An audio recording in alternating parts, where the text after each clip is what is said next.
tema besar sepanjang bulan ini adalah bertumbuh dalam hubungan dengan saudara seiman. Ya, apa yang dimaksud dengan bertumbuh dalam hubungan dengan saudara seiman? Ya, saya waktu pertama kali datang ke gereja ini masih malu-malu, ya, menyapa secara formal, ya, bagi bapak, bagi ibu, ya, karena belum kenal baik. Ya, kita hanya berusaha bertingkah laku yang semestinya saja, ya. Tetapi hubungan anak-anak Tuhan, ya, sebagai saudara harusnya lebih daripada itu. Hubungan antara orang percaya atau saudara seiman diharapkan dapat menjadi satu kesatuan yang utuh, di mana sesama orang percaya dalam keadaan yang sulit, keadaan yang susah, bisa saling memperhatikan, bisa saling menolong, bisa saling menghibur, menguatkan dan meneguhkan.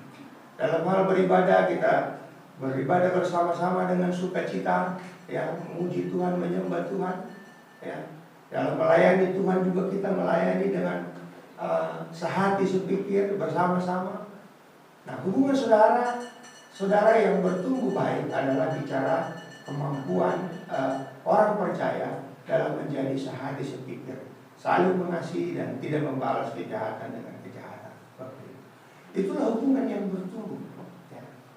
Awal-awal datang saya hanya kenal bapak ibu. Ya, oh itu namanya Pak Tumpal, itu namanya Pak Tri. Ya. Tapi perkenalan itu akan menjadi semakin baik. Ya. Mulai berani bercerita, mulai berani minta tolong didoakan.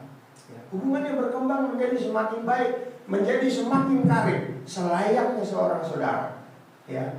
Saudara yang baik adalah saudara yang dimana kita bisa mengandalkan dia pada saat-saat kita membutuhkan. Karena memang kita adalah seorang saudara, saudara bersaudara di dalam Tuhan.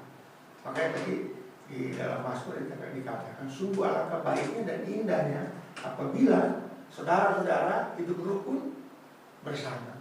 Ya. Itu sebuah gambaran Bapak Ibu. Di dalam Kristus kita dipersatukan menjadi saudara kandung. Kita berbeda, ada orang Batak, ada orang Jawa, ada orang Bugis, ya, ada orang apa lagi, segala rupa orang, ya, dari 38 provinsi, ya. Satu provinsi itu banyak suku bangsa. Yang saya tahu di Sumatera Selatan ada 40 rumpun suku bangsa yang populasinya di atas 20.000 yang dicatat. Artinya yang di bawah 20.000 itu banyak. Jadi ada lebih 40 rumpun suku bangsa di Sumatera Selatan. Saya mau cerita bahwa ada banyak kebiasaan, ada yang berbeda-beda. Tapi kita semua dipersatukan. Ya. Kita adalah anak-anak Tuhan. Orang-orang yang dipanggil dari dalam gelap kepada terang Kristus. Itulah ekkaleo. Gereja, kata gereja itu akar katanya ekkaleo. Ya. Dipanggil dari luar ke dalam. Tapi pagi ini kita akan belajar dari satu kata bahasa Yunani. Ya. Bahasa Yunani memiliki beberapa kata yang biasa atau bisa diterjemahkan sebagai saudara. Terutama yang dipakai dalam Alkitab Perjanjian Baru. Ada agaptos, agios, adelpes, adelpos, adelpotes, oner, antropos, autos, dan selanjutnya. Ya. Kata yang paling banyak atau paling sering digunakan adalah adelpos. Adelpos juga memiliki pengertian dasar yang unik dan mendasar dalam hubungan dengan saudara seiman, yakni bicara tentang saudara yang lahir dari rahim yang sama atau saudara kandung. Dan kata ini paling banyak dipakai, lebih 200 kali digunakan dalam Perjanjian Baru dalam menyebut atau menunjuk saudara. Sehingga dalam penggunaannya di dalam Alkitab kita dapat belajar bagaimana seharusnya kita hidup sebagai saudara. Ya, jadi kita belajar dari satu kata, kita lihat kemunculannya di Alkitab, lalu kita belajar apa yang disampaikan Alkitab melalui kata ini. Next, pengajaran Alkitab Perjanjian Baru mengenai saudara. Tuhan Yesus sendiri mengatakan, karena siapa saja yang melakukan kehendak Bapakku yang di sorga, dialah saudaraku, saudara laki-lakiku, saudara perempuanku, dan ibuku. Ya. Jadi menjadi saudara Yesus itu bukan hanya proses biologis. Tuhan Yesus tegaskan, kalau kamu melakukan firman, melakukan perintah Bapakku, kamulah saudaraku. Laki-laki dan perempuan, dan kamulah ibu. Ya. Jadi walaupun tidak dilahirkan dari rahim Maria, ya, karena pada waktu itu orang-orang banyak bilang, Tuhan, katanya, itu lihat ibumu dan saudara-saudaramu berusaha menemui engkau. Karena waktu itu lagi ramai. Lalu Tuhan Yesus bilang, siapakah saudaraku, siapakah ibuku? Nah, inilah jawabnya. Ya. Jadi kita semua yang menerima Kristus dan melakukan perintah Tuhan, kita bersaudara. Itu yang pertama. Jadi saudara Yesus itu bukan saja yang dilahirkan Maria, demikian juga ibunya, bukan hanya Maria, melainkan setiap orang yang melakukan kehendak Bapa di sorga. Kita menjadi saudara kandung karena kita sama-sama orang yang menerima karya penyelamatan Kristus di kayu salib, dan karena kita sama-sama orang yang melakukan kehendak Bapa di sorga. Selanjutnya, akan tetapi kamu juga disebut kamu jangan disebut rabi, karena hanya satu gurumu dan kamu semua bersaudara. Ini perkataan Yesus, Matius 23 ayat 8. Yang terakhir, dan berusahalah memelihara kesatuan roh oleh ikatan damai sejahtera, satu tubuh dan satu roh. Sebagaimana kamu telah dipanggil kepada satu pengharapan yang terkandung dalam panggilan. Satu Tuhan, satu iman, satu baptisan, satu Allah dan Bapa dari semua. Itulah panggilan kita. Kita menjadi satu. Ya. Dikatakan satu Tuhan, satu iman, satu baptisan. Kita semua dibaptis dengan baptisan yang sama, demi nama Bapa, Anak dan Roh Kudus. Ya. Kita semua pulang diberkati dengan berkat yang sama, berkat yang dari Tuhan. Itulah semua yang menyatukan kita. Panggilan anak-anak Tuhan. Dikatakan dalam kitab kita menjadi satu. Dan istilah Delpos bicara tentang saudara kandung. Jadi saudara dan saya di dalam Kristus, kita adalah seperti saudara kandung. Bukan seperti, dan memang saudara kandung. Oleh sebab itu, selayaknya bahwa kita harusnya semakin dekat. Ya. Semakin saling menopang satu dengan yang lainnya. Dalam ilustrasi yang lain, kita ini seperti satu tubuh katanya. Ada yang jadi kepalanya, ada yang jadi tangannya, ada yang jadi kakinya. Ya. Nanti Bapak Ibu baca di 1 Korintus ada. Ya. Kita satu kesatuan dengan tugas dan fungsi yang berbeda-beda. Tetapi kalau tangan saya luka, dalam, banyak berdarah, tubuh saya demam. Bukan hanya tangan yang demam, seluruh tubuh saya demam. Itulah bicara tentang saudara. Ikut merasakan sukacita tumpal, saya ikut bersukacita. Duka citanya, saya juga ikut berduka cita. Karena kita saudara. Apa yang terjadi terhadap kamu, saya pun merasakan. Nah itu saudara. Karena kita saudara kami. Apa yang bisa saya buat untuk kamu, akan saya buat untuk kamu. Karena saya percaya, ketika saya membutuhkannya, kamu juga akan berbuat yang sama untuk saya. Kita saling mengharap, saling membutuhkan. Ya, karena kita adalah saudara. Bersyukur puji Tuhan di gereja kita ada yang mengkoordinir apabila ada sukacita, ada duka cita, ya, diumumkan. Si Anu anaknya, misalnya baru melahirkan, ayo kita ke sana yuk. Ada yang mengkoordinir supaya kita bersama-sama berkunjung, ya, berdoa, bersuka cita untuk apa yang dia dapatkan. Itulah seorang saudara. Ya. Baik, jadi apa yang kita pelajari hari ini adalah kita adalah saudara kandung di dalam Tuhan. Ya, kata ini menjelaskan seperti itu. Dan ini paling banyak digunakan, baik oleh penulis Injil dan juga oleh rasul-rasul. Ya, baik Petrus, baik Yohanes, baik juga Paulus, Bapak Ibu. Dan ini adalah mewakili pengajaran seluruh Alkitab bahwa kita adalah bersaudara seperti layaknya seorang saudara kandung. Karena begitu banyak kata Delpos ini digunakan dalam Perjanjian Baru, maka kita hanya akan mempelajari dari 2 kitab di mana kata Delpos paling banyak digunakan, yakni kitab Matius dan 1 Korintus. Sebetulnya yang paling banyak kisah para rasul, kemunculannya 47 kali dari pasal 1 sampai pasal 28. Ya, tapi saya mencoba Matius dan 1 Korintus. Di dalam Matius dan 1 Korintus saya persempit. Ada 14 cara hidup atau bagaimana saudara-saudara di dalam Tuhan harus hidup. Ya, menurut Injil Matius dan surat 1 Korintus, yang apabila kita ikuti akan menolong kita untuk bertumbuh dalam hubungan kita dengan saudara seiman. Ya, sehingga kita dapat menjadi sehati sepikir, saling menolong, beribadah dengan sukacita dan damai sejahtera, serta melayani Tuhan bersama-sama dan membawa jiwa bagi Tuhan. Yang pertama, sekarang aku menasehatimu, saudara-saudara, demi nama Tuhan kita Yesus Kristus, agar kamu semua mengatakan hal yang sama, supaya tidak ada perpecahan di antara kamu, diperlengkapi dalam pikiran yang sama dan dalam pendapat yang sama. 1 Korintus 1 ayat 10. Bapak Ibu, di Korintus itu ada perpecahan. Ya, jadi Paulus mencoba menasihati jemaat yang ada di Korintus. Ada perpecahan. Perpecahannya apa? Masing-masing mereka membuat satu komunitas. Saya kelompoknya Paulus, saya kelompoknya Petrus, Kefas, saya kelompoknya Yesus. Seperti kalau zaman sekarang itu ada mazhab-mazhab, ada apalagi istilahnya, selain mazhab denominasi yang berbeda, ya. Dan masing-masing membanggakan kelebihan-kelebihannya, ya. Mungkin, padahal kalau ditarik mundur banyak juga kekurangannya. Kamu kelompoknya siapa? Petrus, Kefas, dia akan pengkhianat dulu. Betul kan? Bisa nggak saya lecehkan begitu? Bisa. Kamu kelompoknya siapa? Paulus. Dulu Paulus juga pembunuh jemaat Tuhan. Tukang tangkap-tangkap anak-anak Tuhan sebelum bertobat, iya kan? Yesus, anak tukang kayu kan?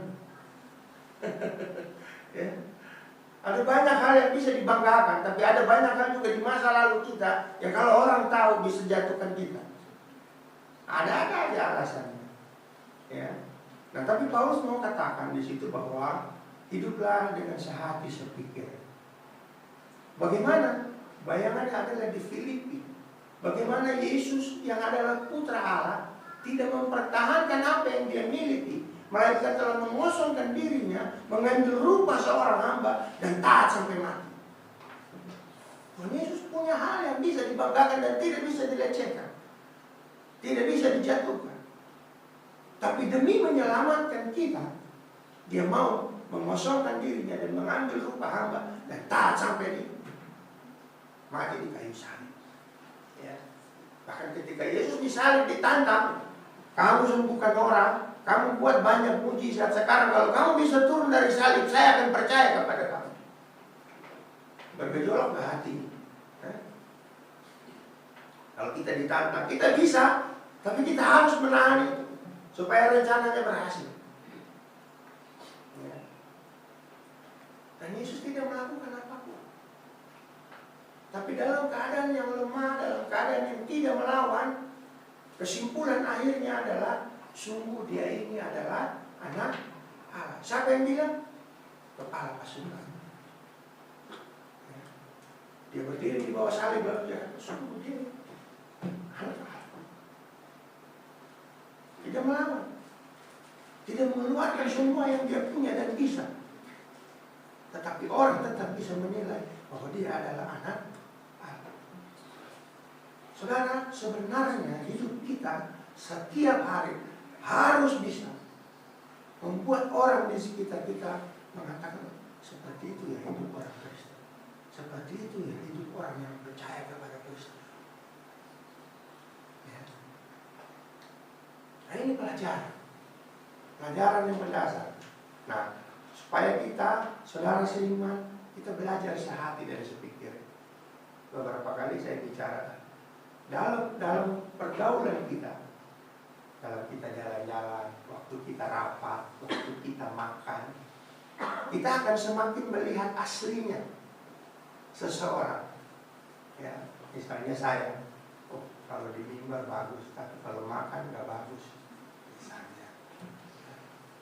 Tapi setelah kita mengetahui kekurangan orang, bukan bukan untuk kita menjatuhkannya, tetapi untuk kita belajar menerimanya.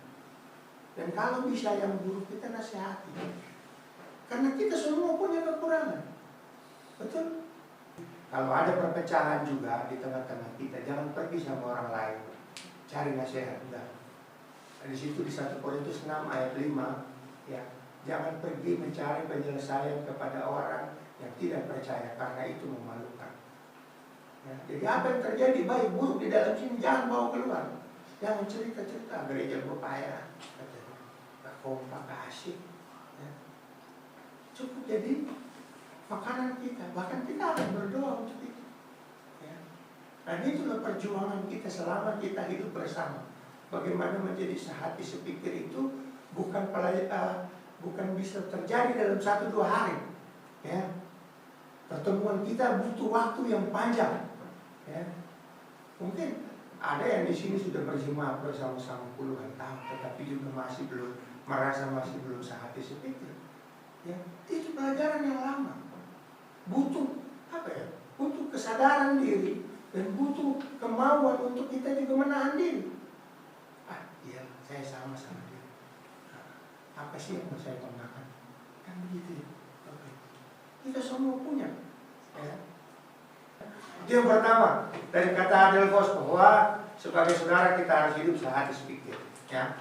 Yang kedua, Matius 5 ayat 22. Akan tetapi aku mengatakan kepadamu bahwa siapapun yang marah kepada saudaranya pantas berada dalam hukuman. Dan siapa yang berkata kepada saudaranya tolol, ya, pantas berada di depan mahkamah agama. Dan siapapun yang berkata bodoh pantas berada dalam api neraka. Coba. Kemudian saya mencoba menyimpulkan maksudnya apa. Jangan kasar sama saudara seiman, apalagi saudara kandung. Ya. Boleh kasar? Kadang-kadang mungkin kelepasan. Ya. Tapi segera minta ampun. Ya. Kan di Alkitab marah jangan sampai lewat matahari terbenam, supaya jangan menjadi satu dendam. Ya, kalau kita semua, ya kita tidak sempurna. Mungkin saya juga pernah menyinggung Bapak Ibu, membuat Bapak Ibu tidak nyaman. Ada yang merasa tidak senang juga. Ya, minta ampun saya minta ampun. Bapak Ibu juga jangan simpan. Apalagi ngomong kasar. Sebisa mungkin pergunakan bahasa yang halus, yang lembut. Kaki kita diinjak, jangan marah. Mas, kakinya masih mau dipakai lama itu. Ya, kalau kamu injak terus bahaya gitu. Padahal udah sakit minta ampun. Ya, cobalah pakai bahasa yang tidak membuat orang jadi marah. Kalau bisa dia jadi merasa bersalah, oh iya kakinya udah saya injak. Ya, tidak boleh kasar. Dan saya belajar untuk itu. Kita semua juga mungkin perlu belajar. Ya. Bagaimana kita berkata yang pantas kepada saudara. Ya. Ada kalanya memang saudara itu kalau kita ingat, ada yang di sini tidak pernah berselisih paham dengan saudaranya. Ya. Saya dari kecil saya ingat saya banyak kali berkelahi dengan adik-adik saya. Ya. Ada persaingan di dalam rumah tangga. Ya. Kalau bulan Lebaran itu bulan puasa, rumah ya pagi ada sore menjelang berbuka. Ada yang ngantar nambah, isinya opor ayam, telur. Kalau saya di belakang nggak dapat, saya mesti duduk depan yang tua jaga dulu ya. Baru bagikan pasukan 8 orang. Jadi saya berdoa mudah-mudahan nampaknya 3 kerja cukup. Puji Tuhan, hampir rata-rata tiap hari 3 nampak. Walaupun sekarang budaya itu hilang. Ya. Waktu Natal juga kami begitu. Mama saya pergi, Teo kamu antar sana, Teli antar sana, Stella antar. Jadi kami antar ke Lini. Ya. Sekarang udah gak ada di rumah saya kayak gitu. Barang arisan aja minumannya harus yang kemasan. Kalau nggak kemasan nggak diminum. Ya, ngalami nggak Bapak Ibu di sekarang? Ya, ngasih kue harus biskuit Roma. Kalau bikin dari dapur nggak dimakan. Nah, teh kotak atau teh botol, ya, itu sebetulnya bukan alasan kepraktisan, ada alasan lain. Yang pertama, jadi kedua, jadi kita nggak boleh bicara kasar ya. Selanjutnya, dan ketika aku datang kepadamu saudara-saudara, aku tidak datang dengan kehebatan kata-kata atau hikmat untuk memberitakan rahasia Allah kepadamu. Ya, Paulus tidak berbicara dengan hikmat. Nah, di catatan saya itu ada dua konteks sebetulnya. Ya, kenapa? Kita katakan kalau orang bodoh itu jangan dimarahi, jangan dipukul. Dia akan balas pukul karena otaknya bodoh. Kalau orang pintar dipukul, dia akan, kenapa saya dipukul ya? Apa salah saya? Dia akan mengevaluasi diri dengan sendirinya. Ya, auto mengevaluasi itu. Ya. Kalau dia rasa dia tidak salah, ya, dia akan tanya, Pak, kenapa saya dipukul? Itu nanti cari di Amsal. Ya, orang bodoh jangan dipukul, nanti melawan. Dan konteksnya jemaat 1 Korintus adalah jemaat yang Paulus katakan, kamu masih anak-anak, kamu masih bayi. Jadi saya berbicara kepada kamu bukan seperti kepada orang dewasa, tetapi berbicara seperti layaknya kepada anak-anak. Susulah yang kuberikan kepada kamu. Kenapa mereka masih anak-anak? Karena ada perpecahan di antara mereka. Jadi kalau dia dalam gereja kita ada perpecahan, berarti kita masih anak-anak. Tidak peduli berapa puluh tahun kita beribadah. Ya. Jadi kedewasaan itu bukan bicara lamanya kita itu beribadah, tapi sikap hati yang menunjukkan. Pak, saya dari mulai gereja ini, saya udah ada. Iya. Tapi kalau kamu jadi biangkero, kamu masih anak-anak. Kalau ini sekolah minggu aja. Ya, tinggal gak digituin, kan kasar ya, kayak gitu. Jadi jangan bilang begitu. Jangan ikuti saya. Ya. Jadi kita harus berbicara yang baik pada saudara-saudara kita. Ya, tidak boleh kasar. Tidak boleh berbicara kasar kepada saudara. Bicaralah yang baik, usahakan yang baik. Jadi Paulus berupaya. Sebetulnya dalam surat-surat yang lain, kalau kita lihat Paulus itu garang. Ya.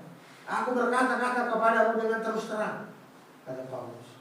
Tapi kepada jemaat 1 Korintus, Paulus bilang, bukan hikmat yang saya pakai, tapi tuntunan daripada Roh Kudus, supaya saya bisa bicara lembut dengan kamu, orang yang berselisih. Sekarang orang lagi panas, terus kita bicara juga kasar, ya tambah jadi kan. Jadi Paulus berusaha menempatkan dirinya dengan baik dan benar. Nah itu juga kita. Kalau kita lihat ada saudara-saudara kita ini, jangan kita jadi bensin lagi. Tambah siram-siram biar gaspol. Seharusnya kita bisa meredakan. Oke, yang keempat, 1 Korintus 1 ayat 28. Lihatlah keadaanmu ketika kamu dipanggil, saudara-saudara. Tidak banyak yang bijaksana menurut daging, tidak banyak yang berkuasa, dan tidak banyak yang terpandang. Sebetulnya ini halus ya. Coba mengingatkan kita waktu dipanggil. Kapan mereka pertama dipanggil? Pada waktu Kisah Rasul pasal 2 dan selanjutnya. Itulah jemaat mula-mula. Jadi Paulus mencoba mengingatkan, pada waktu kamu dipanggil, kamu orang-orang yang biasa-biasa aja kok.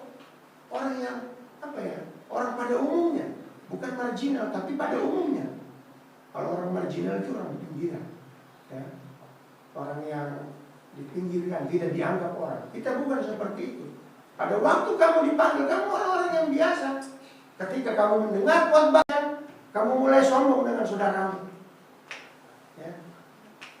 Kalau baca 1 Korintus pasal 1 ayat-ayat yang pertama, di situ Paulus katakan bahwa kamu sekarang sudah bertumbuh, pengetahuanmu bertambah, pemahamanmu bertambah, tapi justru itu menjadi jerat bagi mereka. Itu yang membuat mereka menjadi sombong. Makanya coba diingatkan, katanya, lihatlah keadaanmu ketika kamu dipanggil saudara-saudara. Tidak banyak yang bijaksana, tidak banyak yang pintar, begitu ya. Walaupun bijaksana dan pintar katanya ada berbeda, ya kurang lebih lah. Gitu. Tidak banyak yang bijaksana, tidak banyak yang pintar, ya, tidak banyak yang berkuasa. Artinya tidak ada pejabat-pejabat semuanya, ya. Paling ada yang RT di sini, RT aja nggak ada. RW ada? Ya, tidak banyak yang berkuasa, atau ada yang merasa berkuasa, tidak kan? Merasa terus tidak banyak yang terpandang, atau orang-orang yang ditokohkan di daerahnya. Jadi sekarang ketika kamu sudah di dalam Tuhan, kamu ngerti sedikit firman Tuhan, kamu sudah jadi pejabat di gereja, ya biasa-biasa aja lah. Gitu. Gak usah sombong. Ya. Janganlah jabatan kedudukan membuat kita lupa dan mau merasa lebih baik dari saudara yang lain. Karena prinsipnya di dalam ajaran kekristenan, siapa yang lebih besar? Yang melayani atau yang dilayani? Yang melayani. Dan kita diajar untuk datang melayani. Jadi jabatan dipakai bukan untuk satu kesombongan, tapi itu beban. Bagaimana Tuhan saya membawa jemaat Tuhan untuk hidup lebih baik dengan tugas yang Tuhan berikan. Ya. Nah ini harus menjadi perhatian kita. Jadi setiap kita yang jadi pengurus, yang terlibat melayani, ya bukan kita lebih baik dari yang tidak melayani dan tidak menjabat. Ya, selanjutnya Matius 5 ayat 24. Tinggalkanlah persembahanmu itu di depan altar dan pergilah dahulu didamaikan dengan saudaramu. Setelah itu kembalilah dan persembahkanlah persembahanmu. Bicara tentang persembahan dalam konteks perjanjian lama, itu bicaranya adalah ibadah. Karena ibadah zaman dulu tidak seperti sekarang. Ya, selalu enggak. Nyanyi-nyanyi enggak. Zamannya Abraham, zamannya Musa itu beribadah ya mereka bangun mezbah, bakar korban. Ya.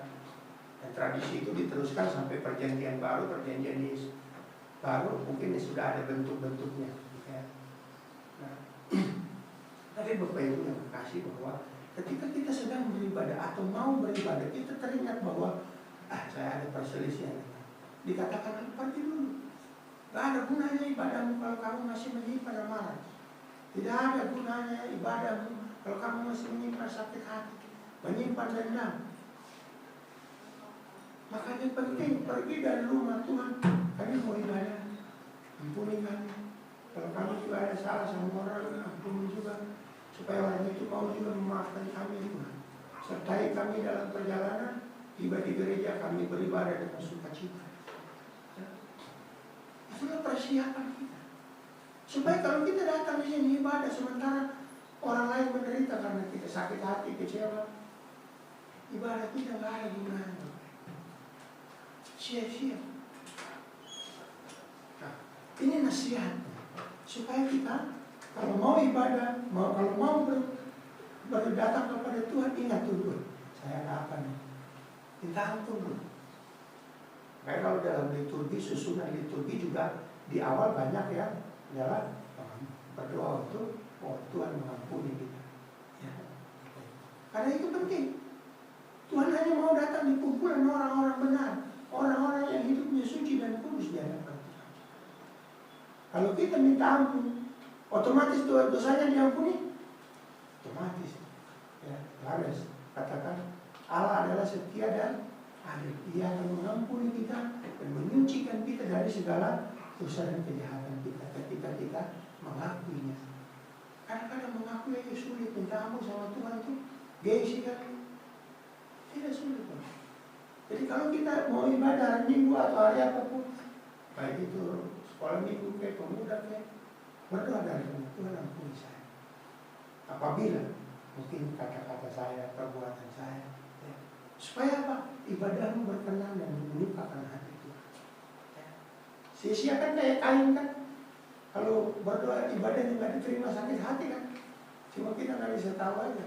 Waktu itu Kain sakit hati karena persembahan yang tidak diterima, akhirnya dia bunuh Habel. Itu penting. Selanjutnya, saudara-saudara, aku sudah menerapkan hal ini atas diriku sendiri dan Apolos demi kamu, supaya di dalam kami kamu dapat belajar untuk tidak melampaui apa yang tertulis, sehingga tidak ada salah satu dari kamu menjadi sombong satu terhadap yang lain. Luar biasa itu. Bagian ini mengingatkan kita secara terus-menerus tentang kesombongan, supaya kita hidup rendah hati. Ya. Jangan melebihi apa yang tertulis. Nanti kita bilang Tuhan Yesus datang 2023. Orang Tuhan Yesus bilang aja, saya aja nggak tahu, berarti kita kamu lebih tahu dari Tuhan Yesus. Coba, melebihi dari yang tertulis kan? Waktu Tuhan Yesus ditanya sama murid-murid, Tuhan, bila manakah waktunya tiba? Kata Tuhan itu, saya pun tidak tahu, yang tahu hanya Bapa di surga. Nah, tiba-tiba ada hamba Tuhan dengan yakin dan percaya dirinya, dia bilang nanti Tuhan datang tahun 2023. Mari kita kumpul di Bandung, jual harta benda, kita menunggu Tuhan. Angkat tangan berdoa sampai suara habis, Tuhan gak datang. Kacau balau perbulan itu. Jangan melebihi apa yang tertulis. Kita belajar. Hidup kita tidak melampaui apa yang seharusnya. Makanya nasihat dalam Alkitab apa? Ya, berpikirlah tidak melampaui apa yang seharusnya. Berpikirlah apa yang manis, apa yang indah, apa yang sedap didengar. Ya, saya tidak sempurna. Tapi ada ayat yang begitu kan, Bapak Ibu. Ya, berpikirlah, jangan melampaui. Berpikirlah yang baik-baik saja, yang indah ke depan. Ya, baik. Janganlah menjadi sombong dengan saudara. Yang nomor 7, 1 Korintus 5 ayat 11. Namun sekarang aku menuliskan kepadamu, jangan bergaul dengan orang yang disebut saudara, jika ia adalah cabul, serakah, penyembah berhala, pemfitnah, pemabuk atau penipu. Bahkan jangan makan dengan orang seperti itu. Kalau ada yang di kumpulan kita ternyata adalah yang kita sebut saudara kandung kita, ternyata dia orang yang seperti ini, boleh kita menjauhinya? Boleh. Kenapa? Menjaga pergaulan dengan saudara yang hidup dalam dosa. Kita tahu dia hidup dalam dosa, jangan nongkrong sama dia, jangan ngobrol sama dia.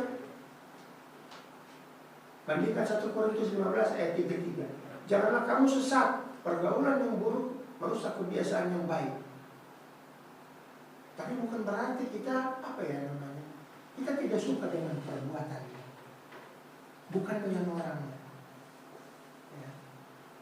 Kita harus berdoa untuk orang itu supaya orang itu bertobat dari cara hidupnya, bukan untuk dijauhi dalam pengertian kita buang dia. Nah, saya nggak mau kenal dia lagi.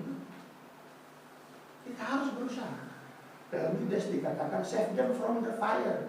Selamatkan mereka seperti merebut mereka dari dalam api. Membawa orang yang tidak hidup takut Tuhan kepada hidup takut Tuhan itu gambarannya seperti merebut orang itu dari dalam api. Untuk perjuangan, bahkan kita pun beresiko untuk terbakar juga karena dia ada di dalam api. Dalam Yudas, Bapak cari lagi Yudas 23 kalau nggak salah. Jadi ada orang yang hidup seperti itu, kita berusaha merebut dia supaya dia keluar dari cara hidupnya yang lama, dari cara hidupnya yang tidak baik. Tapi kita jangan ikut bergaul. Kalau lewat ketemu dia, sini duduk, ada, saya ada perlu. Dulu saya baru-baru bertobat Bapak Ibu. Setiap mau pergi ibadah, saya sialnya itu saya lewat tempat di mana teman-teman saya yang lama nongkrong. Harus saya lewati, nggak ada jalan lain. Jadi mau tidak mau, jam 6 saya jalan, ketemu mereka, udah setengah tiang, udah gini-gini orang ini. Lalu saya dipanggil, Theo, sini, ini dulu. Akhirnya saya bilang, kau jangan pura-pura kau katanya, baru bertobat kemarin udah sombong katanya. Iyalah. Dulu ibadah jam 7 datang setengah 8 gak apa-apa katanya. Gimana? Dan perjuangan itu tidak mudah setiap hari. Sampai didorong-dorong minum lagi. Saya nggak mau. Saya bilang enggak. Saya udah berhenti. Dimusuhi. Lama-lama. Awalnya dimusuhi. Setiap saya lewat ada aja kata-kata yang di telinga saya nggak senang. Saya juga tangan saya udah kepal juga. Sekali lagi coba. Tapi ya Tuhan ya. Nanti kalau saya balas nih kembali lagi saya bilang. Belajar menahan diri. Tidak mudah Bapak. Tapi lambat laun mungkin ada lebih 4 bulan barangkali mereka akhirnya terima baik lagi. Ya udahlah dia percuma dipaksa, diledek, dihina juga nggak terpengaruh. Ya udahlah biarin aja. Memang butuh waktu. Nggak mudah Bapak Ibu.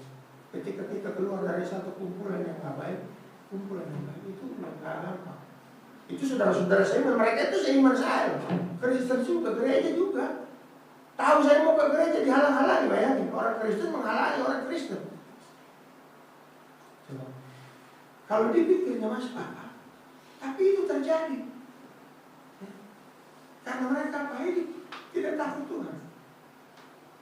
Orang ke gereja nggak pernah bawa apa-apa. Bawa film jemaat bagus, yang kecil itu. Kalau Alkitab, kalau dulu nggak ada begini-begini kan. Kalau sebenarnya kalau ada begini nggak perlu Alkitab.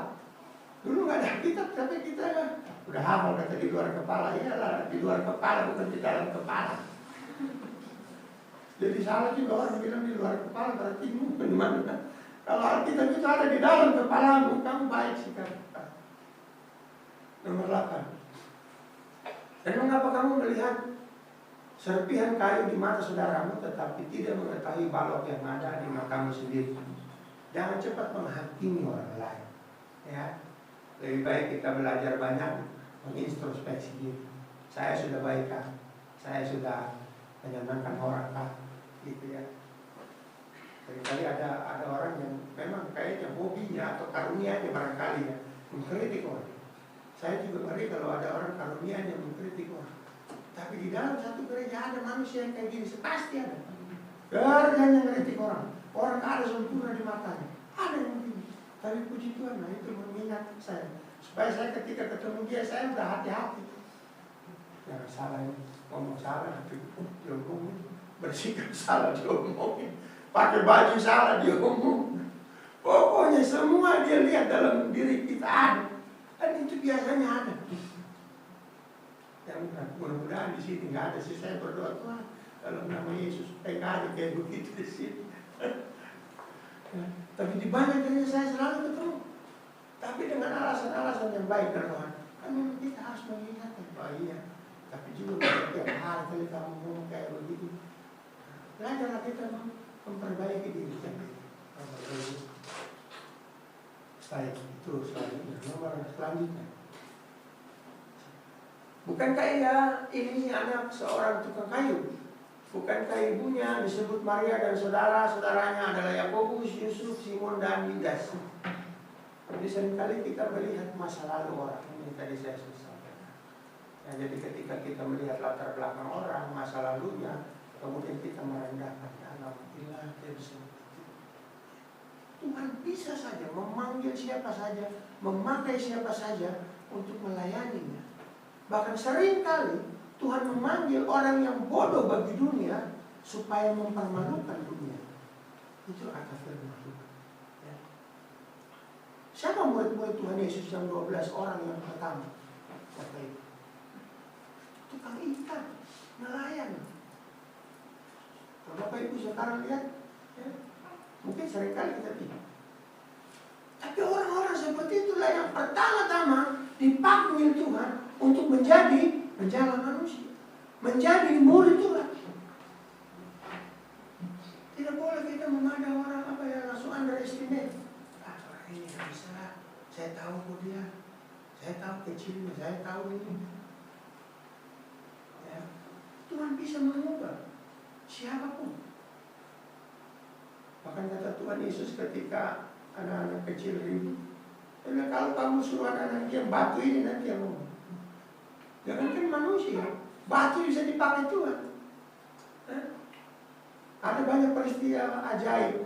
Kalau orang buta lumpuh, disembuhkan orang sakit, setan diusir, itu saya pikir itu ajaib. Tapi ada banyak peristiwa ajaib yang di Alkitab itu saya nggak habis pikir.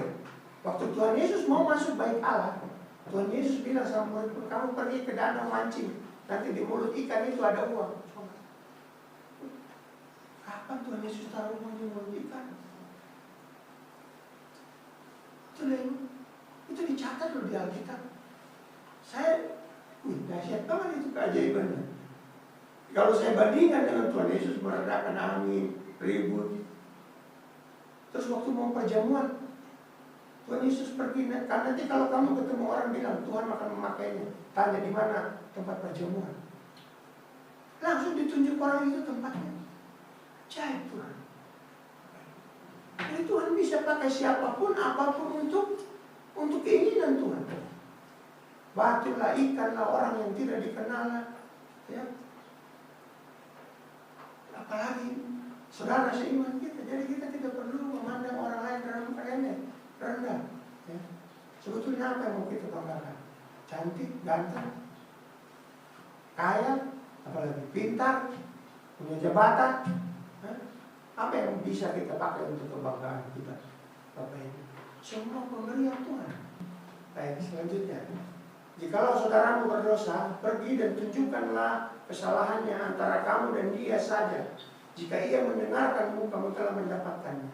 Nah, ini kita diajar bagaimana cara menegur orang. Jangan juga dalam kumpulan orang banyak kita menegur, ya. Mungkin kalau dalam rapat biasa, ya. Tapi kalau ada kesalahan orang, sebaiknya kita lebih bijaksana, ya. Berdua 4 mata. Bagian yang lain bilang 4 mata, nggak bisa 4 mata panggil 2, 3 saksi. Nggak bisa juga dengar tegur depan jemaat. Nggak bisa juga anggap dia orang yang tidak mengenal Tuhan, itu kata lagi. Jadi ada tahapan-tahapan, ya, tidak sekaligus. Nah, jadi kalau kita merasa lebih rohani, kita merasa lebih dewasa, merasa lebih tua, ketika kita mau menegur, ya, janganlah mempermalukan orang. Tegur. Yang penting apa yang kita mau kita sampaikan, dan kita berharap orang itu mendengar dan berubah. Baik, selanjutnya yang ke-11. Jadi saudara-saudaraku, ketika kamu berkumpul untuk makan, saling menunggulah. Ini ajaran yang praktis. Ya, tapi seringkali kita kalau udah lapar kan, udah gemetar kan, cepat berdoa gitu. Lihat dulu yang tadi sama-sama datang ibadah, ada semua baru ayo kita makan, ya, supaya kita menikmati apa yang sama bersama-sama, apa yang ada bersama-sama. Kemudian Matius 18:21. Kemudian Petrus datang kepada Yesus dan bertanya, Tuhan, seberapa sering seharusnya aku mengampuni saudaraku yang berdosa terhadapku? Sampai 7 kali 70. Nanti ada ayat yang lain, ya, tapi ayat ini bilang sampai 7 kali, ya. Dia udah 3 kali Bapak Pendeta, harusnya udah saya sekali lagi lah, toleransi lah. Baru berapa? 4, Alkitab bilang 7. Kamu yang buat aturan sendiri. Ini yang melampaui apa yang tertulis ini, ya. Jangan pernah melampaui apa yang tertulis, ya. Ketika kita marah sama orang, ya boleh marah, itu manusiawi, ya. Tapi yang manusiawi itu belum tentu itu yang rohani, gitu. Marah itu manusiawi, reaksinya manusiawi. Tapi jangan dipanjang-panjangin marahnya, ya. Berarti sebetulnya Tuhan Yesus mau katakan kepada murid-murid, ya, setiap saudaramu bersalah dia minta ampun, ya ampunilah. Gak ada hitungannya sebetulnya, mau 1 kali, 2 kali, 3 kali. Tapi udah sering Pak, bikin sakit. Bagaimana kita mengingatnya? Kamu juga udah sering kali menyakiti hati Tuhan, kan gitu. Diingatkan juga dalam Alkitab bahwa kalau kita tidak mengampuni saudara kita, maka Tuhan juga tidak mengampuni kita. Jadi kalau kamu nggak mengampuni saudaramu, berarti kamu juga terancam tidak diampuni, kan gitu. Dan lebih enak kan saling mengampuni. Ada damai sejahtera, sukacita. Ketemu nggak pura-pura. Ada orang yang punya salah dengan saudara, tapi bisa menunjukkan pura-pura nggak ada. Gitu. Dalam ibadah dia selalu menghindar, ya, pulang ke salaman, yang penting seolah-olah nggak ada apa-apa. Tuhan tahu. Bapak Ibu bisa sembunyi dari saya, bisa sembunyi dari pendeta atau saudara-saudara yang lain, supaya mau mengatakan bahwa saya tidak ada masalah sebetulnya. Tapi Tuhan kan tahu. Ampunilah. Kamu juga seringkali kok buat salah sama Tuhan. Hah? Seminggu ini kalau kita ingat-ingat berapa kali salah kita sama Tuhan. Kalau Tuhan bilang cukup ya, udah 2 kali nih, 1 kali lagi boleh lempar ke neraka loh. Gimana selesai itu kita? Tuhan tidak berhitung. Tuhan selalu membuka pintu maafnya buat kita, ya. Ia setia dan adil. Jikalau kita mengaku dosa, Ia setia dan adil.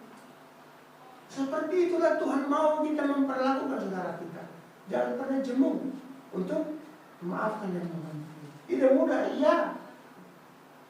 Memang tidak mudah, tapi bisa kalau kita mau belajar untuk mengampuni. Jadi selanjutnya bagaimana saudara-saudara? Ketika kamu berkumpul masing-masing mempunyai mazmur, pengajaran, kenyataan, bahasa lidah atau penafsiran, biarlah semua ini dilakukan untuk membangun. Jadi kalau kumpul, ingat ini. Satu nyanyi, satu. Jangan waktu buku udah tambah. Nah, mulai lagi cerita-cerita yang malah bergosip lagi kan. Biasa kan kalau itu senang kalau ngumpul gosip. Enak memang gosip itu. Cerita menjelekan orang itu luar biasa sedap. Dia tahu, dia yang begitu. Kalau gitu doakan aja, serahkan sama iblis ya. Sama Paulus kan pernah serahkan orang sama iblis, kita bisa juga. Jadi kalau kumpul ingat, jangan cerita banyak. Ingat kayak sambil nyanyi ya. Bisa menguatkan dan menghibur. Bisa begitu kalau kita kumpul. Bukan maksudnya pada hari-hari yang ditentukan kan? Ibadah kayak tadi malam habis apa? Sekolah minggu kita kumpul makan es kan enak kan? Cerita yang baik, cerita pelayanan, cerita apa? Dan jangan ceritakan orang. Ya, kan senang kalau begitu ya. Kenapa? Supaya ketika kita berkumpul pulang itu senang hati. Ada yang kita dapat dari pertemuan kita, tidak sia-sia. Ya, bukan dapat info terbaru bahwa si anu begini si anu. Jangan begitu ya.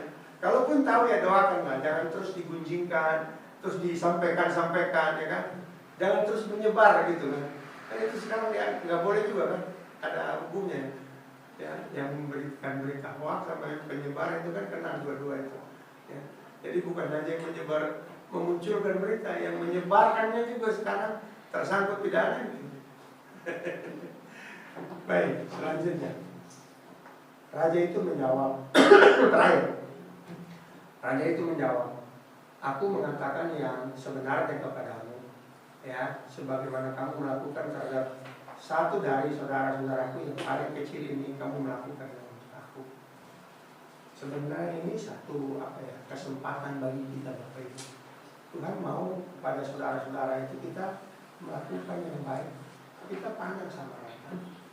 Ya. Karena seringkali yang kecil itu tidak diperhatikan. Ini bukan cerita omong kosong. Di gereja-gereja besar, ya, yang jumlahnya banyak, orang-orang kecil seringkali tidak diperhatikan. Tapi Tuhan mau mengingatkan kita semua terhadap saudara-saudara. Kita tidak boleh hanya seringkali orang itu bergaul sekarang sama yang selevel. Dia merasa selevel. Orang merasa bergaul sama yang sama hobinya, merasa yang sama lah. Kalau nggak sama dia ingatkan. Ya. Tapi kita harus memandang dengan baik ya. Jangan ada yang terlewatkan. Justru yang kecil itu ketika kamu perhatikan, kamu melakukan sesuatu kebaikan, kata Tuhan kamu melakukannya juga untuk Tuhan. Ya. Jadi nilai kebaikan kita kepada orang itu sama seperti kita sudah melakukannya untuk Tuhan. Makanya kita Tuhan bila manakah saya melihat Tuhan itu nggak pakai pakaian, kelaparan, yang di penjara katanya. Ketika kamu menolong orang yang lapar, kamu sudah menolong untuk melakukannya untuk aku. Kamu memberi pakaian kepada orang telanjang, berarti kamu melakukannya juga untuk aku.